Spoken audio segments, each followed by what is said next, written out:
Hey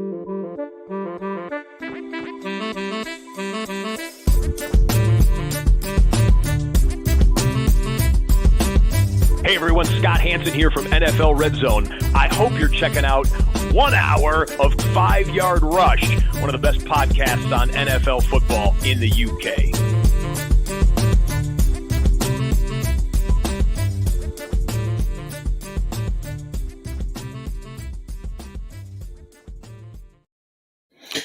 Hey, what is happening, Rush Nation? Here we are, night one of the NFL draft in the books, and I guess there's a lot to discuss and also not as much to discuss as many media outlets would be expecting this morning. And I don't want to say I feel smug. I don't want to say I feel vindicated. I don't want to say any of those things. But what I will say is what I said on Wednesday was absolutely true. I didn't expect there to be too many changes, too many big moves that were kind of predicted that they were going to happen. We saw the Minnesota Vikings trade up twice, a couple of late round moves, but all this chaos and big moves and players getting traded and all this nonsense that was getting peddled by the media outlets didn't happen. It didn't happen. I didn't expect it to happen. It just goes to show that the media is trying to present a more, it's trying to make something that's already entertaining even more entertaining. And a lot of people walk away last night feeling, I don't want to say deflated, that's probably a bit far. But what I will say is they probably feel like there was not as much happening as there have been in previous years. And that's because the expectation level was set ridiculously high and it could never be met. And that is what happened. That's what happened last night. There was very little surprise. There was one really big surprise, but there weren't that many others. It was a very chalky opening to the draft. It was very little surprise, but the media kept trying to peddle this agenda. They kept trying to peddle things like all the way up until the start of the draft. Last night, there's notifications going across that the Rams are working the phones to get into the top 10, stamp at 19. That Brandon Ayuk or Deebo Samuel are going to get traded for the San Francisco 49ers to move up. Didn't happen. I'm not saying that these things either didn't happen or there wasn't some effort from the Rams to move up, but things like Michael Penix is going to the Giants at 6. They had the opportunity. He was there. Of course, they didn't take him. They paid for Daniel Jones. They're going to stick with Daniel Jones. They don't see him as the problem. They see other areas as their problem. And this is what I mean, is there was an unusually high expectation for last night that was not able to be delivered. And I still thoroughly enjoyed it. I still had a great time. There was a lot of positives from last night. Don't get me wrong, but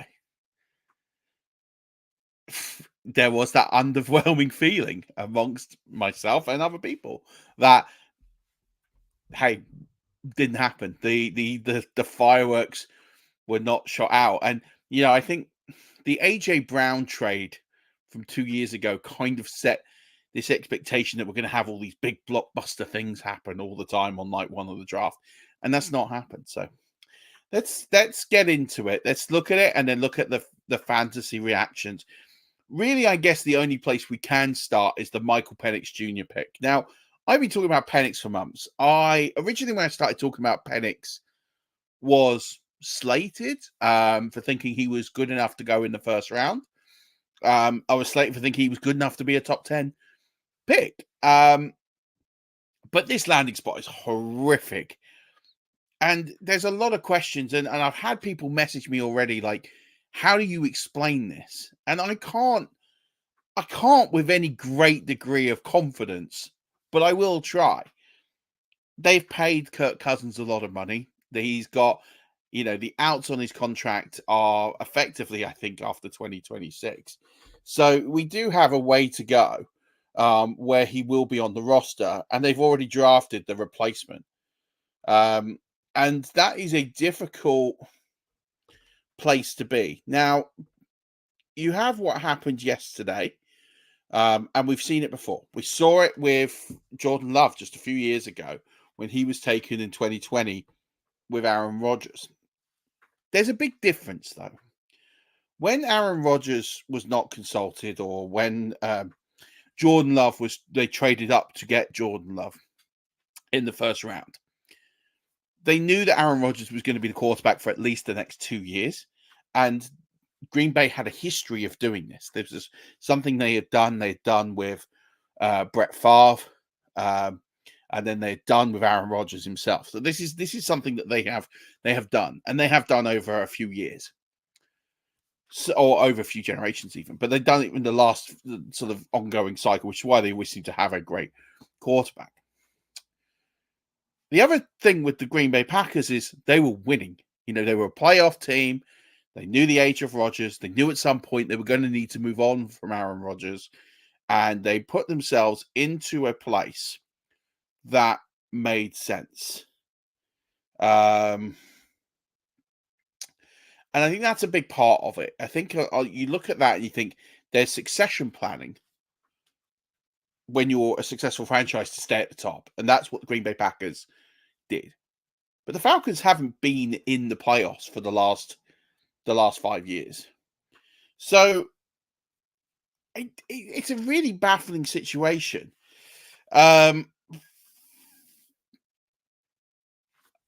You pay a quarterback a lot of money. Now, he is under contract for 4 years. The way that the structure is that almost the first 2 years he's guaranteed. So he's not going anywhere for 2 years. So year 3, there's an out. He can get out before the Falcons can get out of the Kirk Cousins contract before June 1, 2026, right? So Cousins is there effectively as the starter for the next 2 years. That is like given. Maybe Penix could start to move towards being the starter towards the end of 2025, but effectively we're looking at the first season and half of next season as a minimum of Kirk Cousins as a starter. So we've got Kirk Cousins for the foreseeable future. And then there is an out. There is an out for the Vikings. It is before June 1, 2026, so probably some point post-season 2025, pre-season 2026. The out is £32.5 million in dead cap. So if your plan was get a free agent quarterback, draft a quarterback, 2 things should have happened. 1, you structure the contract in that way. And if you front load Kirk Cousins' contract, then fine. If you front load his contract, I'm just reaching my coffee. If you front load his contract and you have this scenario where you go, okay, we're going to give him 100 million, but we're going to pay him significantly in the first 2 years. So the get out is 10 million or whatever it is. Then I understand that. That kind of makes sense. You're paying Kirk Cousins the money he wants. You structure it in a way to where you leverage it all up front, and then you pave the way for your future quarterback. They've not done that. They're going to take a huge dead cap. Now, you could argue that 30 million with the way that the cap's trending could be 300 million effectively by 2026. And if that happens, then it's 10% of their cap. But still 10% of the cap in 2026, they're not going to have to work. They're not going to have in a situation that they have completed all by themselves. That if they were, and I'd like to think that any NFL organization is considering, if they're going to take that quarterback at 8, that they've been considering that from the point that they knew they were picking in the top 10, so before the end of last season. So I'd like to think they went into free agency thinking that picking Penix was on the cards. I'm not saying it was nailed on. You can never guarantee something, but that was in the plan. But it clearly wasn't. So I don't really know why they've structured the contract the way they have. And then the second thing is, if you're going to do that and you're going to get this guy in free agency and you're going to make him the franchise quarterback, because that's what you've paid him. You've paid him to be the franchise quarterback. You are telling him that, hey, guess what, pal? In 2 years, or we're going to take a quarterback in the draft, right? If the opportunity presents itself and we're sitting at 8 and our guy is there at 8, we're going to take him. And we're just giving you that courtesy heads up. We still think you're our guy, but we have a due diligence to the organization. It's not going to threaten you being a starter immediately, but we are going to bring in someone. And they didn't. Kirk Cousins had no idea. He was completely blindsided by this news. So you have just upset the quarterback you've just signed, and you've basically crowned your franchise QB, and you have just created a cap problem in 2 years' time, or that you completely could have avoided with just some basic basic measures, basically, and communication. And maybe they didn't want to tip the league. Maybe they didn't want to tip the league that this was on their radar. But that's an expensive way of doing it. They cost themselves $20 million in cap to keep Stum. It's an expensive silence fee. That probably is the reason they've done it. But my word, I mean, like, I feel really sorry for Michael Penix Jr. because I actually think Michael Penix Jr. is almost ready to start now. And he's not going to effectively start for 2 years. Maybe longer if Kirk Cousins is a success. And then you've got this other point of they're not in the luxury to future plan.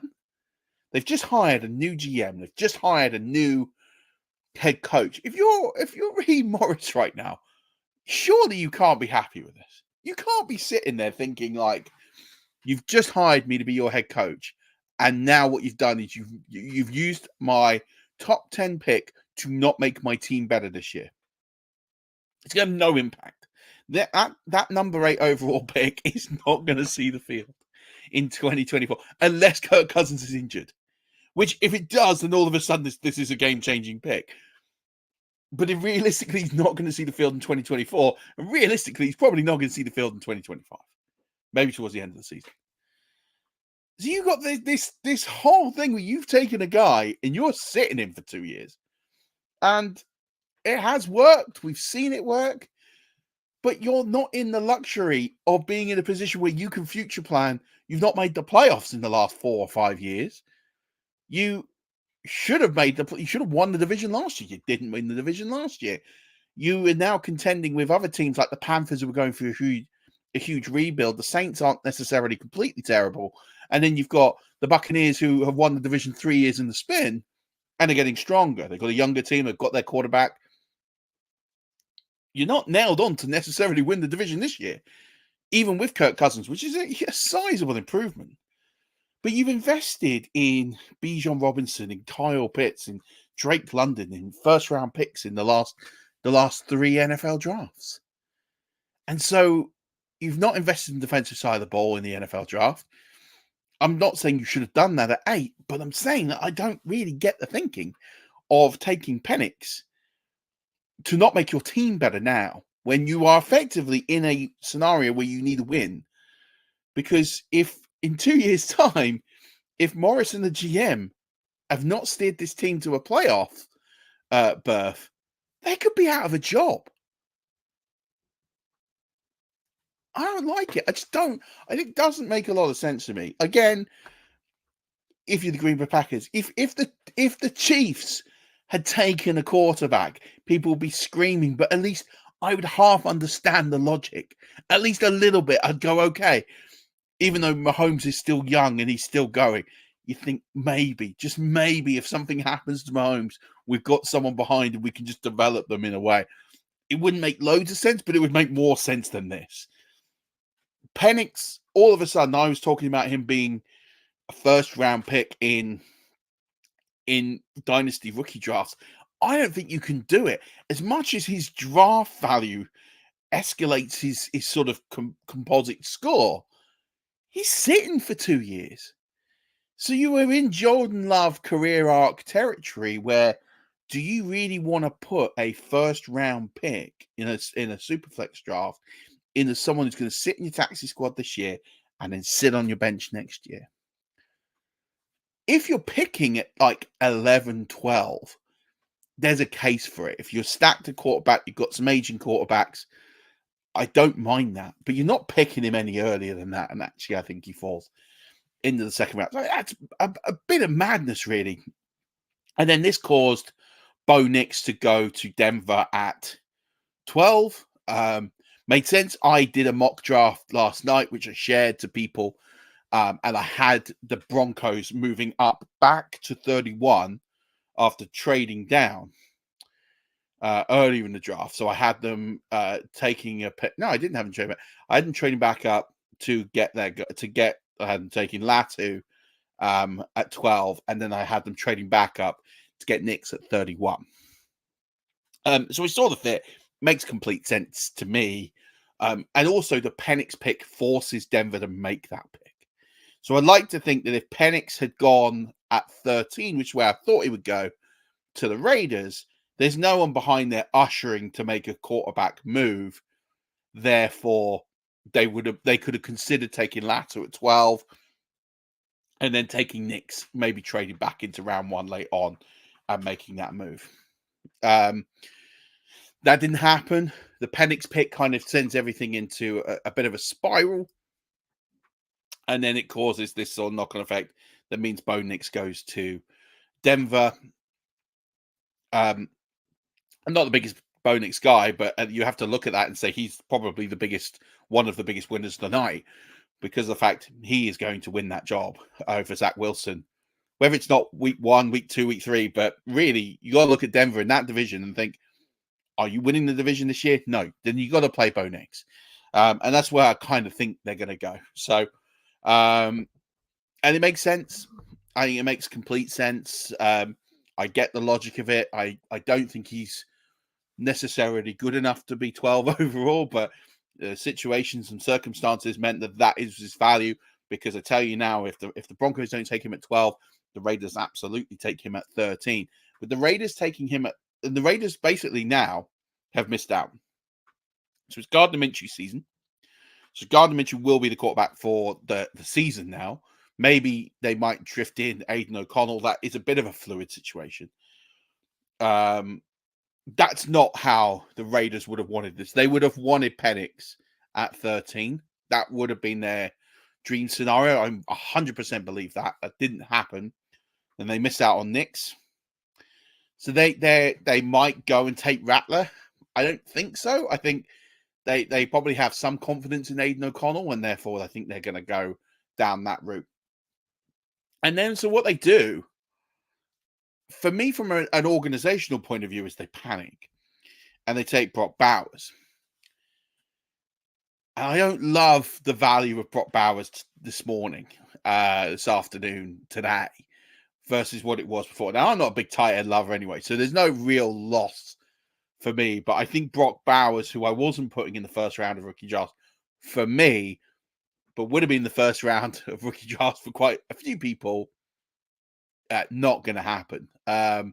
You think he drifts down. If you took Michael Mayer last year, well, his value just fell off a cliff. He's finished effectively in terms of fantasy football terms. Because Brock Bowers is just going to dominate him, and that'll be the end of that. So if you took Michael Mayer last year high up in like the second round, thinking he's got the opportunity, he's going to be the guy, he ain't. That's him pretty much finished as a fantasy prospect, which is disappointing. But I don't feel organizationally that the Raiders have done the right thing here. I think there were many holes on this roster. Tight end feels like a luxury pick at 13, and I think they panicked. I think they literally sat there and they took arguably the best player on their board, but I don't think they necessarily took the best fitting player on their board. I think they could have got better in the trenches. They could have taken Latu. They had about 4 or 5 players I would have easily put over who they took in Brock Bowers. For what they need, you can't sit there and say that Brock Bowers steers them to more wins next year. I just don't get that. It didn't make a lot of sense to me. I think there's other places he could have gone and been a better impact. And I think that will reflect in fantasy. If Aiden O'Connell is getting into this rhythm of challenging Gardner Minshew, or even just Gardner Minshew, he's not getting top-tier quarterback play. That's going to affect Brock Bowers' value. Brock Bowers becomes a really big risk in fantasy football, in redraft leagues for next year, but also in dynasty leagues. Because you now need to wait and to see what they do at quarterback in 2025. There's no doubt they'll draft one in 2025. And then you need that quarterback to bed in. So you're probably not going to get the true value on Brock Bowers until 2026. And if that is the case, can you justify having a tight end that you're going to have to effectively sit on your roster for the better part of 2 years? I don't. I won't be investing, but others will. And good luck to them. And I'm not saying my approach is right. I'm just explaining where I'm at and why I wouldn't do it. So we had Caleb Williams go at 1, no shock. Everyone kind of knew it. His fantasy stock remains high, and the fact that he gets neighbors with him. Doesn't get neighbors with him. He gets some Dunze with him, which again was something I had in my mock I sent to a few folks last night. And people are a bit questioning why they took Ndunze. I think Ndunze is phenomenal. I think he's an exceptional prospect. He definitely was my second best wide receiver in this class, my wide receiver too. So I think you take Ndunze. I think Keenan Allen's the short term. I think you put them both out wide. I think you're going to see Ndunze in this kind of role where you're probably not going to see too much out of him year one. I think you'll have flashes, you'll have big games, but I think they're thinking about the future. They have enough talent now with Williams to where they'll make plays, and Ndunze will be fine. But I think you're only really going to see the true value out of him. I don't expect a huge rookie year out of Ndunze. I think you're going to see that more when Allen starts to push back and you see him out. They are going to play different roles. You're going to have DJ Moore one side and Ndunze the other. Allen, I expect, will play more this sort of middle rolling role. But if anything, Keenan Allen's a huge loser in this move because I don't see the volume that he's going to have. They're going to have to support 3 wide receivers. And I don't really see them supporting them all brilliantly to where you're going to have this huge alpha wide receiver 1 now. I think now you've got this situation where it is quite a stacked wide receiver room, which is not something we were saying about the Bears 12 months ago. And so they're going to have to spread those targets around. And that'll be an interesting one to go and see.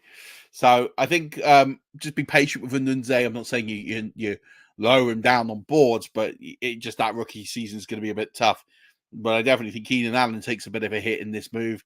And probably even DJ Moore to a certain degree. Although you could also argue it frees up DJ Moore by having someone on the other side who is a genuine threat. So interesting to see what happens. We'll spend some time and start looking at that situation. Jane Daniels at 2, again, no surprise. I kind of had him there in my mock, and it's not because that's where I value him. It's because that's where the NFL coaches value him. And for me, it's going to be interesting. I don't think he's got all the talent that he needs to be highly successful there, but I think if nothing else, it will be entertaining for Commanders fans. But he still remains my QB2 in this rookie draft. And then you have Drake May at 3, criminal that he slides to 3, but he has a really poor supporting cast in New England. I think you're going to find that Drake May will be good, but I think you're going to struggle to see that realization of fantasy value in his rookie year. I'd much rather take the other rookie, which is JJ McCarthy. He's got another JJ, and he's got Jordan Addison to throw the ball to day one. He's got that temperament to walk in. You'll blow Sam Darnold out of the water there, I think. If not immediately, very, very soon to get that job. So the way I'm sort of structuring it is I would now probably put JJ McCarthy over Drake May from a fantasy perspective. I think you can feel pretty comfortable taking those guys. Penix falls out of round 1 for me. Bo Nix actually now replaces him just because the opportunity for him is much shorter for him to get into a starting role. And the draft capital now cements that. The fact he's taken 12 overall, he's going to play this year at some point. I think maybe day 1. If he doesn't start day 1, he's starting very soon. So I structured them now. It's Williams, Daniels, McCarthy, May, Nix, Penix. But my word, when Penix takes over in 2 years' time, I think he could be phenomenal. Like, I genuinely think he could be phenomenal, and you could get long-term value. If you want to play a stocks and shares long-term game, then take Michael Penix Jr. With all those weapons, young team, could go to the moon.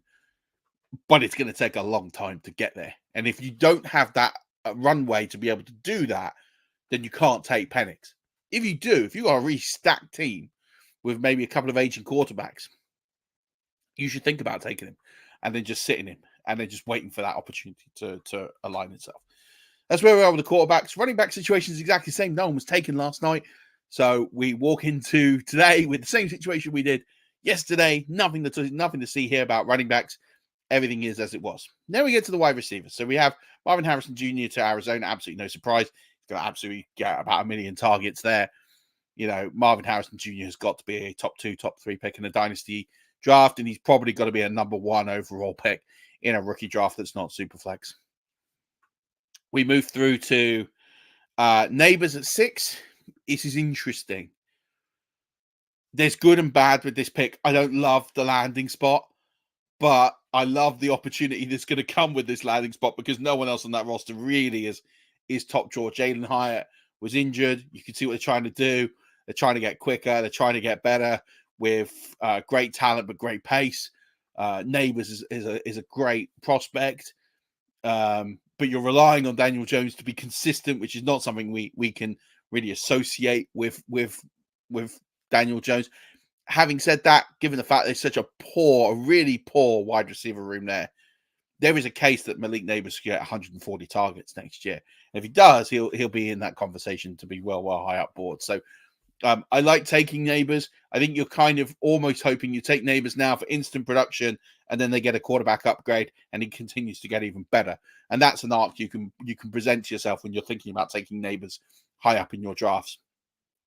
The other sort of interesting wide receiver take here, the one that you can really think about here is what happened after that. We talked about Ndunze. I've kind of already mentioned him. They were kind of the big 3 to go. Then we had a big wait for the next receiver to come off the board, which was Brian Thomas Jr. And this leads to my point, and we're going to talk about with what happened with the Bills and why the Bills didn't pick. So Brian Thomas Jr. goes to Jacksonville, which is a bit of a surprise.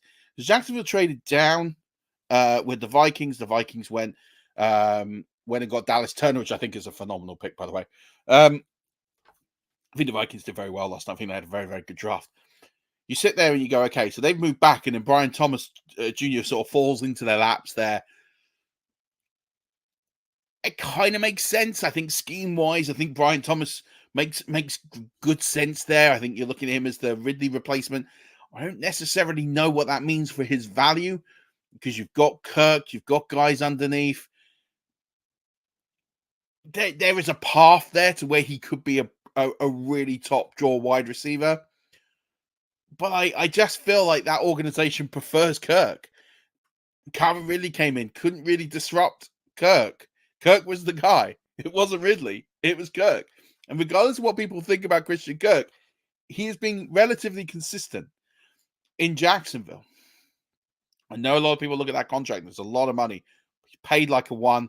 He gets the ball like a 1. He gets targeted like a 1. And he plays at times like a 1. I don't think Brian Robinson Jr. is going to usurp that. And so I think you're looking at him almost as the Jalen Waddle to Tyreek Hill in that sort of trying to explain like a similar sort of role. It'll be a decent role.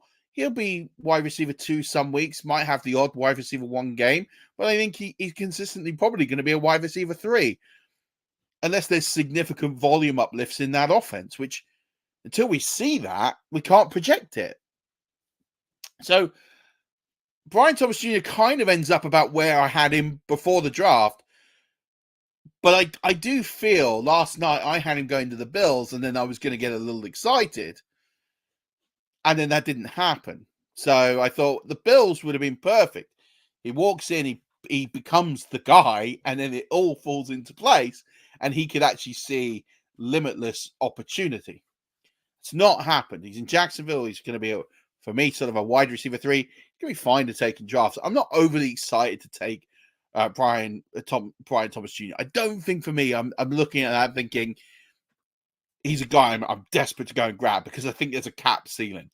And I'd rather shoot for the moon. But if he falls into a decent range, I'm probably interested, but I'm not like pounding the table, getting really excited. If they'd gone to Buffalo, that would have been different. Now I think Buffalo were going to take him at 26. So a lot of people were really upset last night that Buffalo didn't take a wide receiver. And they did what the Raiders didn't, which is they remained calm.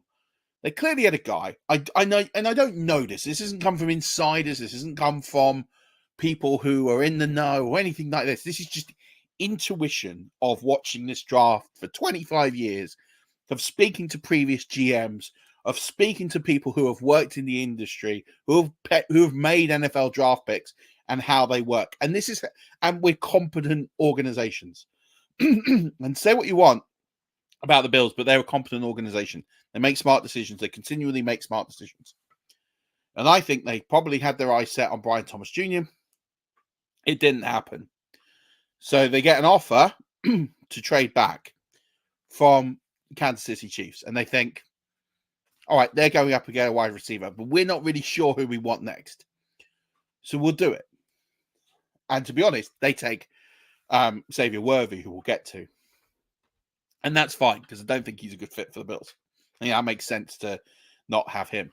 So then they get to 32, and then the Panthers obviously call and say, hey, we want to come up one.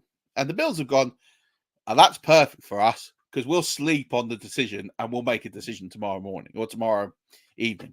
And that's what they've done. They just bought themselves time, and they'll evaluate. And I've got no doubt they'll probably take a wide receiver tomorrow, but they might not. They've now got all this time to think about what they want to do. But they didn't panic. They sat there, they got some additional picks, and they gave themselves time just to regroup and think about where they want to go. And it probably wasn't just Brian Thomas Jr. There was probably a run of about 3 or 4 guys they probably wanted in this range that all of a sudden all started falling off the board. And they went, okay, our board's obliterated. We don't know what to do. Let's just regroup. We'll take it to 32. We'll buy ourselves some time. And then they get an offer to go from 32 to 33. And they're like, perfect. We'll take that. We'll take the evening. And that's what they've done for me. So that's where I think we are with the Bills. I think they'll take one, arguably first pick of the night. But if they don't be too shocked. You've had this one of wide receivers. Let's talk about Worthy at KC, and all of a sudden Twitter lights up. I imagine I'm not on Twitter, so I can only just assume that Twitter is lit up, and good luck to them. I kind of feel a bit sorry for Worthy because he's now going to be comped to Tyreek Hill for the next 5 years of his career, and that's unfortunate. Obviously, everyone sits there and think that Xavier Worthy's going to be the next Tyreek Hill. We'll see. He's got the speed, of course he has, but that's a big leap. It's a big leap and a big expectation to put on someone. And we have seen great players fall upon those expectations and not make them because the expectation is so great. So I think if people could take the expectation off Xavier Worthy, which is not going to happen, he might have time to flourish and develop. There are people that are obviously very excited about what he can do with Patrick Mahomes. And I think we'll see flashes of that brilliance this year. No doubt he has shot absolutely miles up draft boards. I think he's going to get to a point, for me, he'll be overpriced. Because I think now you're looking at him and people will probably take him as the 3rd or 4th wide receiver because of where he is landed and who he's landed with. We look at all the wide receivers that they've had to play with the last couple of years, and they haven't had that many fantasy-relevant wide receivers for a few years since Tyreek's left. It's been Tyreek. It's been a very narrow tree. Now, obviously, you've got question marks on what's going on with Rashee Rice. You've got a few different things going on there at the moment in Kansas City. You've also got this team that is 2-time defending Super Bowl champions that are coming. There's a few players that are getting towards the end of their careers. There's going to have to be some recycling. There's going to have to be some things changed. There's going to be some flux upon Kansas City Chiefs coming soon. So don't look at Worthy as a 5-year asset. You have to look at him effectively as a 2-year asset and hope that that realization continues. Because with all these changes and flux coming in, I don't think Reed's there for the next 5 years. I think Kelsey will go. I think there's a few players in the offensive line, defensive line that will potentially go. And I think you'll start to see this team start to break up a little bit, be under new coaching management. You'll see a lot of different things happen. And then that's part of being, in the NFL playing fantasy football. You have to monitor all these changes and what it will mean. The new coaching staff might not like Xavier Worthy. He might not hit the ground running. We don't really know. My point is there's a lot of risk attached to Xavier Worthy. And I think people see all the positive. I'm just sitting here saying, I get the positive. I nod to it. I get it. At the same point, I'm presenting an alternative viewpoint, which is, I think, what I tend to do more than other people is give you the other side of the coin, which is just be a bit weary. There's a lot of change that's going to happen in the next couple of years in Kansas City. Don't just accept the good without considering what the alternative is. And that's the alternative narrative that I'm going to give you here. Then we've got two guys that go late, Ricky Pearsall to the 49ers. And now this sparks all this movement. Is Ayuk going to get traded because Pearsall's been drafted? Could do. I'm not saying he's not. I'm also going to say not necessarily. Pearsall is a very raw prospect. I think he could be a very, very good wide receiver. I think he's going to need some help. He lands in a perfect spot for development. Don't get me wrong. I think he lands into a brilliant spot where he can develop and get better. He's a very different type of receiver to Ayuk and Samuel. There is a world where Pearsall is on the roster with Ayuk and Samuel. But what is very clear is Ayuk's days are more than likely numbered. Or if it's not him, Samuel's. One of those two wide receivers will go. Might not be this year. Might be next year. But one of those wide receivers will go. And that makes sense. I get it. And then one of them will go. And Pearsall then becomes the heir apparent. But there is a world that Pearsall doesn't see the ball much this year. Because they got Christian McCaffrey. And if they keep Samuel, they keep Ayuk, and those three are healthy, no one else is getting the ball. And then Kittle, we haven't even mentioned Kittle in it. So there is a world that Pearsall does absolutely nothing in his rookie year, and that has to be taken into account when you do your rookie draft. So I love him from a long-term perspective. I think he's got a lot to give. He couldn't have landed a better spot to where he will realize his potential. Just be aware there is a scenario where he does nothing in his rookie year. So you have to take him with the view of that is possible, and then to not panic if that happens. That's the only thing I can kind of give you advice on. And then the Panthers, they trade up and they get Xavier Legette out of South Carolina. I don't really have any strong opinions on this one. It's a weak wide receiver room. Legette's a decent prospect. It's not the guy I would have picked. If I'm the Panthers and I'm sitting there at 32, I've traded up. I'm getting a guy who's a bigger receiver. I'm getting a proper target in the red zone because I don't think they have one. I don't think they have a big guy in it to go and get red zone targets. You're still relying on Adam Thielen to do that for you. Legette isn't that guy for me. I think he's a good player. Don't get me wrong. He is a big physical. I mean, look, he's got physical tools. He is a big vertical threat. He has got that ability to get down the field.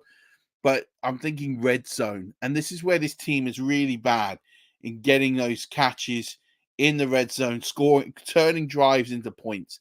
This is where they struggled last year. I'm not sure.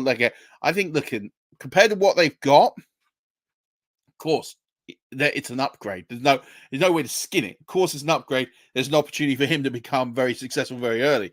Pathway to him to being a target monster is there. Just not the pick I would have made, but I understand it at least. Probably not good news for Jonathan Mingo, who was taken high last year. Must not have liked the look of him. Obviously, it's a different coaching staff this year. Probably don't have much to think about when it comes to Jonathan Mingo. No, not great news for him. So, the big fantasy rises for me. I would say just immediately, and I'm saying immediately, like the short term, because it's hard to project the medium and the long term. But the big fantasy winners for me, you obviously look at Caleb Williams, which is, it's hard to say he's a winner because we kind of knew what was going to happen, but it's happened. So he's a big winner. Got loads of weapons now. You have to look at that situation. So it's a very attractive time for him to come in. And the Bears come to London. That could be really exciting to watch them if he hits the ground running. You'd have to say that Marvin Harrison Jr., of course, and Kyler Murray is a big winner as a result of now getting a wide receiver who is as blue chip as you're going to get. Malik Neighbors, I see both sides where he's going to get some impact, but you have to look at the volume. He's going to sit there and eat a lot of volume. So I think he's going to be a real winner for me. JJ McCarthy's a big winner. Look at what he's walking into and who he's going to get to throw the ball to. It's a great opportunity. He's not got much to beat out in Sam Darnold. JJ McCarthy is definitely a big winner on the night. And then I look at, Xavier Worthy, probably one of the biggest winners in who he's attached to. And then you have to look at, say, Ricky Pearsall and Legette for the sort of medium to longer term. I'd say are probably big winners. There was no guarantee those guys will be taken in round one. Big losers of the night, you probably have to say Drake May to a small degree, even though he's going to walk in, he's going to be starter day one, he's got no competition. Also, he's not got a great receiving room. We'll see what happens over the rest of the draft and what potentially they can do, but he doesn't have a lot of great targets to throw to, and it could be a bit of a rebuild year, but hey, the thing you've got with Drake May is he's got great ability, and if they continue to build and invest, that could get better over time. But overnight, you have to say that with where he's landed, it's not necessarily the greatest place for him to start his rookie year. You have to say Roman Dunze probably takes an arrow back. Just in terms of his year one, is going to be really difficult.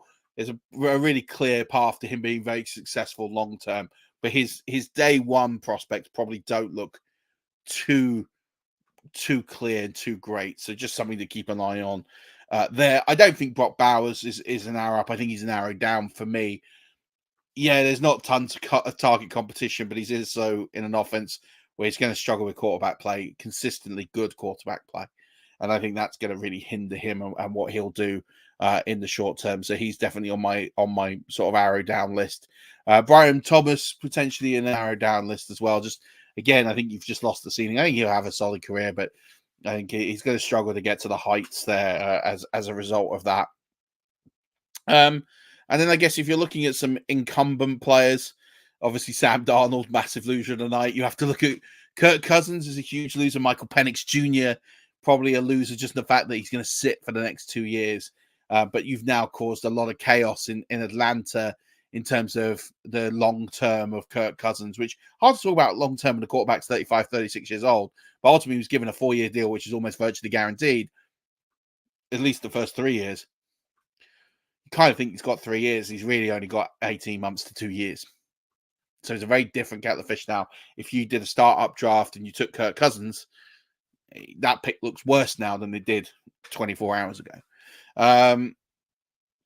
So I think he's definitely sort of an arrow down. Keenan Allen, arrow down. You'll clearly see where they're looking to move on at some point. They're not going to be able to support all 3 targets. DJ Moore probably an arrow down just because Dunze will take targets, and that becomes a really complicated room to try and project out who's going to get the ball more. So those guys definitely take a bit of an arrow down. Marquise Hollywood Brown in Arizona probably takes an arrow down as well because of the fact that he's no longer going to be the main target guy, with Marvin Harrison Jr. who's going to walk in day one and absolutely dominate. So there's some guys there. Jonathan Mingo, arrow down. And then potentially someone like Ayuk or Samuel, if they get traded, will be an arrow down, depending on where they go. Hard to see them get a really big spot there. And then Rashee Rice, there's a chance that he's going to see an arrow down with Xavier Worthy in there, although they're very different types of players, and Rashee Rice has his own instance going on. So there's some areas there that you need to digest and think about. But it was a good night in the NFL draft. No doubt that we'll start seeing spoiler alerts that teams are going to start trading up and hemorrhaging franchise-worthy talent to get prospects. What's strange was not a lot of defensive players went early. In fact, the first pick went at pick 15, so didn't see a lot of defensive players off the board. We've seen no linebackers off the board. We've seen no running backs off the board. No doubt we'll see a couple go off the board quite early tonight. Not a load of edge rushers off the board. We only had 3. So no doubt we'll see a run on them tonight as well. So, but let me know what you think. Put it in the comments. Hit subscribe. Doesn't mean you pay anything. Subscribe is purely just a follow. Hit these notifications.